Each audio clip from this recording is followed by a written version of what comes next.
It was my first year of seminary, and I remember they had me serving at one time, serving at the cathedral, first time ever serving at the cathedral.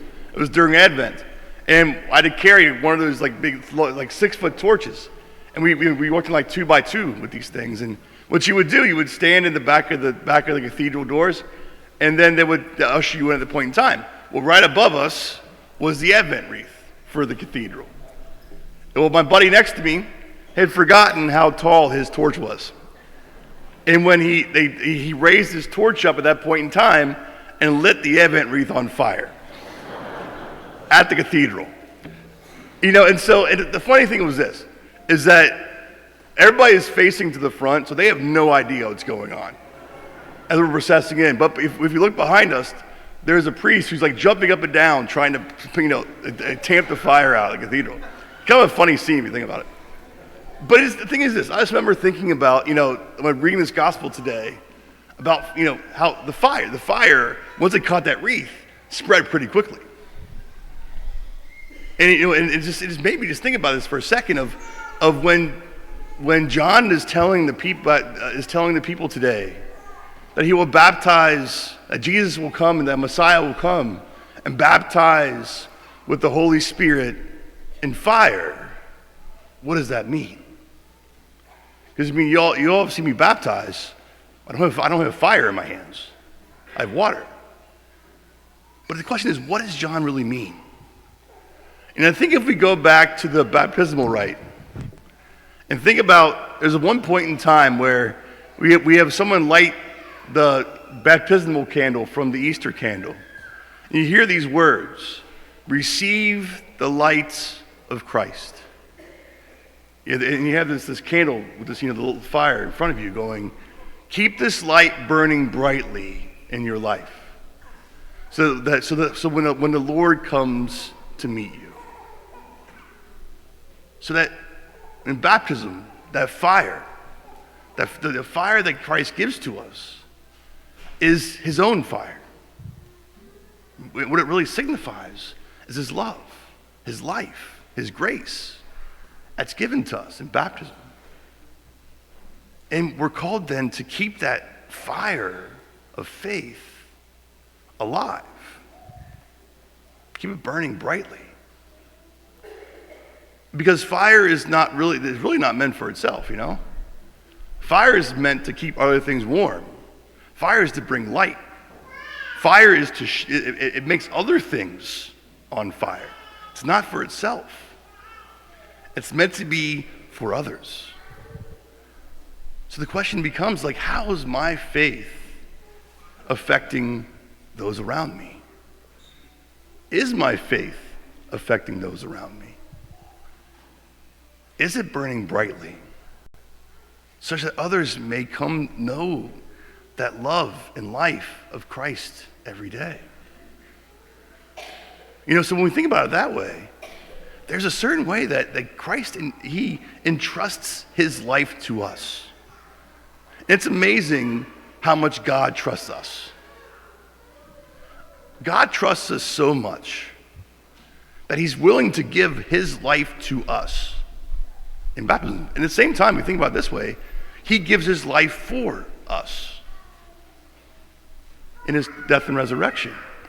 But he trusts us so much, he gives us a share of his life then to be shared with those and affect those around us. He wants to work through us in the world. God can come in and do whatever he wants, but he has chosen to work through us. And he has trusted us so much, he entrusts his life to us so that we may bring it to those around us. And I think that when we see it that way, God is then helping us to remind us that he loves us so much that he wants to share his life with us. And how is that sharing of his life with us? How are we sharing our life with others and helping other people know that warmth of Christ's love, but also having their own flame of faith burning all the more too? This past fall, we had many people go through what's called the Rescue Project. What's interesting is it's by Father John Riccardo. And it makes this understanding of relationship with God a very personal thing. But this rescue project, it makes us look at our own life and think, what has God done for me? How has God forgiven me? How has God saved me? How has God redeemed me? And it makes me look at my life in a very personal way with God, looking very, very honestly at my past life, warts and all, and realizing that God's grace, his life, his mercy has come so that we may know his love, his life, and live in that freedom of his love all the more. So it's a very personal understanding. And it's called the Rescue Project because what Father Ricardo talks about is God, how has God rescued me from all those things? Has now set me free in a new way of life. And so what it helps me to realize then is that even in the times where I found it hard or struggled or found it hard to know where God truly was, when I look back, I can truly see how his love, his grace, his life was working around me. And thus, those who love me and I love them. It's a great reminder that even though at times we don't always see God, doesn't mean he's not there. We just can't perceive him yet. And for every reason, just can't do it yet. But a lot of times when we look back, we can see the hand of God in all those things. You know, and I think today as we look at our third Sunday of Advent, Gaudete Sunday, Rejoice Sunday, as I'm wearing the rose vestments, not the pink vestments, the rose vestments, it's a great reminder that as we're only a few weeks away, it's the time of rejoice and hope and joy. That hope and joy that we know truly well that it's not if God will come, it's when and how God comes. It's how God is in my life, not if, but when. When will I see it? When will God help me know it? And knowing that God will never leave us alone, and that expectant hope in him means that he will always be there at all times. So on this day of this again, third Sunday of Advent, how can we walk this week and think,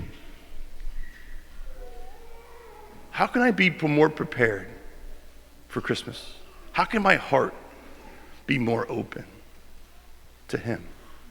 And maybe even think about that flame of faith that God has given to me.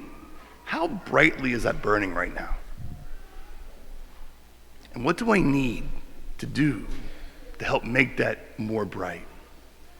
Maybe it's go to confession. Maybe it's some prayer I lost in my life. Maybe it's service that I haven't done in a while. All those things feed that life of faith and grace in our life. Maybe that's that question. How brightly is that flame burning right now? And how can I allow God to make it burn all the more as with expectant joy and hope we know at Christmas?